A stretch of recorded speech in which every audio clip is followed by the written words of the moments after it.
Bora então, sem enrolação, te revelar aí quem é o quase mentor do Barsi, que sim, já faleceu, mas deixou um legado muito importante aí para o investidor e quase ninguém conhece nos tempos atuais. Antes você já sabe, não deixa aí de se inscrever no canal e ativar o sininho para não perder nenhum vídeo, beleza? Vamos lá então. A pessoa a qual estou me referindo é o Sr. Décio Bazin, que escreveu esse livro aqui, um livro ótimo, chamado Faça Fortuna com Ações Antes que Seja Tarde. Um livro que ele escreveu em 1992, mas tem edição atualizada até hoje, que é obviamente atualizada pela editora porque ele faleceu em 2003. O Décio Bazin, para quem não sabe, ele foi um jornalista que escrevia para a Gazeta Mercantil, para o Estado de São Paulo e para a revista Balanço Financeiro. Nessa época, quando ainda não existiam ótimos aplicativos que te davam indicadores financeiros, te traziam várias informações, as revistas funcionavam como ótima fonte de informação para os operadores de bolsa. Ele foi um contador e passou a investir desde 1960, só que só a partir da década de 80 ele teve êxito na bolsa, sendo alguém muito experiente e que deixou um legado muito importante para nós pequenos investidores. E por que eu digo que o Décio Bazin foi o quase mentor do Barsi? Nesses dois vídeos, por exemplo, o Barsi é levado a falar sobre o Décio Bazin e fica muito claro que o pensamento do Décio é praticamente replicado pelo Barsi e o Barsi se refere ao Décio como um grande amigo. Inclusive, ele diz que já foi instado pelo Décio a escrever um livro para deixar um legado, mas o Barsi nunca foi muito alguém de querer escrever um livro. Vamos então aqui enumerar os motivos que vão te convencer de que ele realmente trouxe grandes ensinamentos ao Barsi. E talvez ele seja a única pessoa no Brasil que o Barsi realmente recomenda o estudo, porque o próprio Barsi replica na prática dele como investidor os ensinamentos do Décio. Vamos lá. Primeiro ensinamento: invista com base no cash yield. O que é isso? Popularizou-se recentemente o fato de o Barsi utilizar-se do critério do preço-teto para escolher ações boas pagadoras de dividendos. E o yield buscado pelo Barsi é de 6%. Só que a grande verdade é que esse 6% mínimo foi dito pelo Décio nesse livro, Faça Fortuna com Ações, o qual eu, claro, indico a leitura. Conforme ensina o Décio, esse critério de 6% foi uma convenção mundial entre os investidores, inclusive dos Estados Unidos, para buscar um retorno mínimo que se deve ter com ações, sob pena de ser mais vantajoso investir na renda fixa, inclusive. Portanto, para o Décio, as ações devem dar um retorno mínimo de 6% a título de dividendos. Ações que não são capazes de remunerar minimamente nesse percentual estão fora da carteira do Décio. Segundo ensinamento: evite empresas endividadas.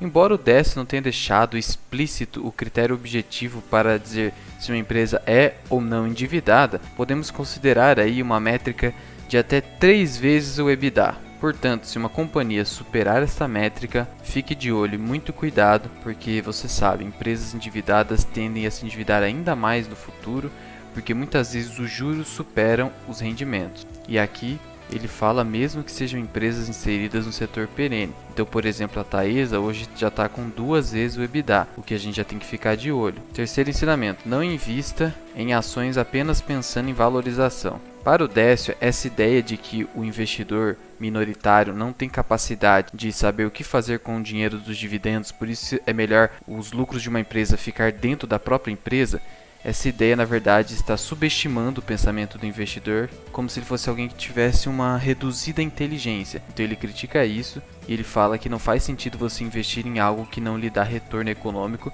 e que não é capaz de multiplicar o seu patrimônio ao longo do tempo. Disso resulta uma quarta lição: ouro, joias e dólar não são investimento. Como muito bem destaca o Décio no seu livro, ele fala assim: que o ouro, as joias e o dólar são incapazes de gerar mais ouro, mais joias e mais dólar. E caso você precise realmente do dinheiro desses investimentos para alguma necessidade basilar da sua vida ou imprevista, você vai precisar vender esses ativos. E aí você já não vai mais ter esses ativos. Desse modo, ele preza pelo investimento que lhe dá cash yield, dividendos, renda passiva. Por quê? Porque as ações têm essa capacidade. Já que com os dividendos das ações você pode comprar mais ações, que compra mais ações, que compra mais ações, infinitamente. Ele fala que ninguém em sã consciência entra no investimento sem pensar nos seus frutos. É a mesma coisa quando alguém vai comprar um imóvel, não pensa apenas na valorização. E se estiver pensando só na valorização, está correndo um sério risco. pessoa quer ganhar com os aluguéis, se for imóvel rural, com o arrendamento, com o plantio e etc.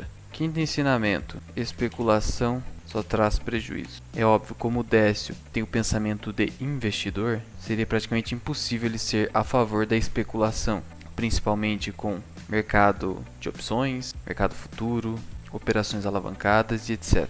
O que nos leva a um sexto ensinamento: análise gráfica não passa de fantasia.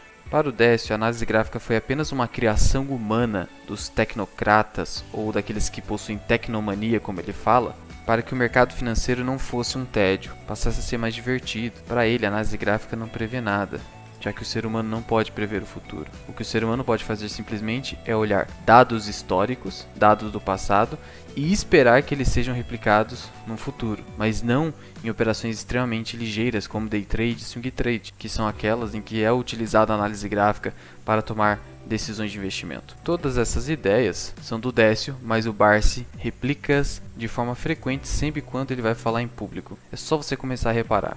E tem mais um ensinamento que é o único assim que eu realmente não concordo, que é: a casa própria é essencial para o investidor. O Barsi já disse isso num vídeo, tal como diz o Décio, por isso que eu falo que ele foi praticamente o mentor do nosso Barsi. E por que eles pensam dessa forma? Porque na visão deles, o homem que está destituído da sua casa própria, que envolve uma necessidade básica do ser humano, que é ter a sua habitação, ele não consegue de fato investir com consciência, porque ele está sempre preocupado com os reveses de eventualmente ser instado a sair por conta do dono pedir a casa de volta, ou problemas com imobiliária, ou qualquer tipo de revés que envolve você não ter algo próprio. Só que isso pode até ter sido verdade no passado, só que atualmente, com o valor dos aluguéis atuais, em comparação com os financiamentos imobiliários, ainda assim, ao menos na minha opinião, é vantajoso permanecer no aluguel. Respeito posições contrárias, inclusive nesse ponto eu estou indo contra o que o Barsi pensa,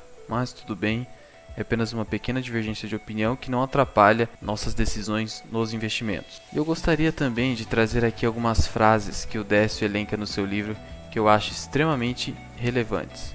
Frases de Décio Bazin. Preços não sobem nem descem na bolsa de valores, são puxados ou derrubados. O que é que isso quer dizer? Significa que o mercado, principalmente nos países emergentes como o Brasil, é extremamente manipulado. Quando uma ação cai muito forte, é porque as pessoas estão manipulando o mercado para baixo, vendendo fortemente, seja para comprar mais barato lá embaixo, seja por conta do aluguel de ações daquelas pessoas que estão extremamente pessimistas, e quando falo pessoas estou falando também dos institucionais, com aquela ação achando que ela vai quebrar ou que ela vai cair ao infinito. Por isso, como investidor, você não deve se preocupar tanto com as oscilações no curto prazo, porque elas não refletem o que a empresa de fato está produzindo, o que ela está lucrando, o que ela está gerando de lucro operacional. Você precisa entender que uma coisa é a empresa, a sua atividade econômica, o que ela produz, e outra coisa são as ações que estão lá na bolsa de valores oscilando diariamente a cada minuto. A partir do momento que você conseguir diferenciar esses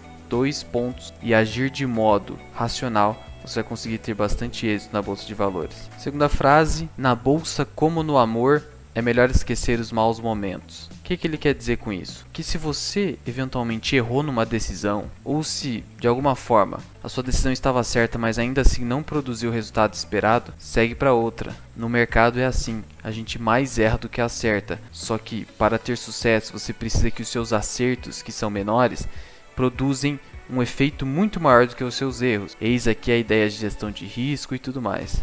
E na bolsa é assim, cara. Preciso paciência. Só perde quem desiste. Parece clichê, mas é assim que funciona. Ter dinheiro e perdê-lo é pior do que nunca tê-lo tido. Isso aqui pode gerar alguma revolta nas pessoas que são mais pobres, mas entenda, psicologicamente, de fato, é muito pior você perder um dinheiro que você conquistou do que você sequer nunca ter tido dinheiro. Pare para pensar comigo. Quantas pessoas estatisticamente cometem suicídio por serem extremamente pobres? Só por isso. E agora, quantas pessoas realmente perdem a vida por terem se tornado muito pobres ou por terem fracassado demais em algum propósito? Quem sofre mais dor? Psicologicamente, o ser humano não suporta a perda. Agora, se ele sequer ganhou, ele ainda tem esperança de um dia ganhar. Percebe isso? É por isso que o Décio dizia, principalmente no seu livro, que se for para entrar na bolsa de valores para perder dinheiro, é melhor nem entrar. entrar do jeito certo para ganhar dinheiro, porque o dinheiro que você conquista trabalhando ao longo da sua vida é suado e doloroso. E a dor de você perder todo esse tempo de trabalho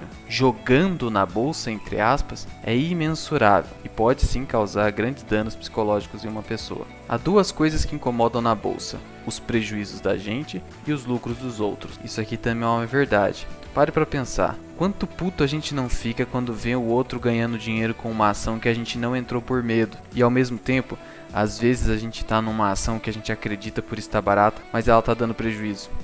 É só parar pra pensar o seguinte, vamos dar o exemplo do Thiago Nigro. Ele entrou em Cash 3, Melios, ele teve um lucro absurdo, de 300% desde o IPO. E você, por exemplo, que comprou uma empresa barata, ao contrário da Melios, que não é nada barata, é especulativa, você comprou Banco do Brasil e está tendo prejuízo. Comprando os R$30 de graça e ainda está tendo prejuízo. E aí, isso te causa alguma dor? É o que o Décio fala.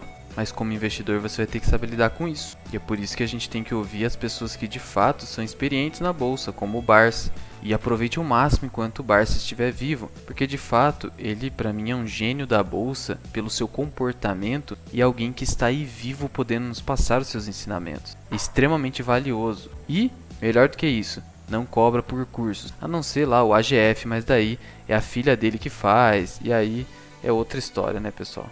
E a quinta frase: o futuro recompensa os que têm paciência com ele. Isso aqui pode parecer uma obviedade, mas é muito difícil a gente conseguir concretizar esse ensinamento, realmente esperar, porque o curto prazo ele nos cega, ele faz a gente pensar que a nossa situação nunca vai melhorar como investidor, que nunca uma ação vai subir, que nunca a ação vai te dar o retorno que você espera a partir da sua análise, que nunca a sua vida vai mudar. O curto prazo, de fato, obscurece a nossa racionalidade. E como o Barça sempre diz, é só a paciência e a disciplina que de fato vai te dar sucesso na bolsa de valores. Não há outro caminho. Até mesmo para os especuladores. Eu já mostrei no outro vídeo que o holder de Bitcoin ganhou muito mais dinheiro do que o cara que ficou comprando e vendendo Bitcoin. O cara que comprou Bitcoin numa paulada e segurou sem nenhuma venda ganhou muito mais dinheiro do que o cara que ficou comprando e vendendo nas altas e nas baixas. Portanto, aqui se aplica aquele ensinamento que eu disse no outro vídeo, do Augusto Cury. Os sábios aprendem com os erros dos outros e os inteligentes aprendem com os erros próprios. Você quer ser um sábio ou só um inteligente? E você, já conhecia o Décio Bazin? Deixa aí nos comentários. E se você já leu esse livro aqui, deixa aí sua opinião também, o que você achou dele. Muito obrigado por ter ficado comigo até aqui. Eu sou o Luan, esse aqui é o canal Mirai Investing. Até o próximo vídeo. Fui!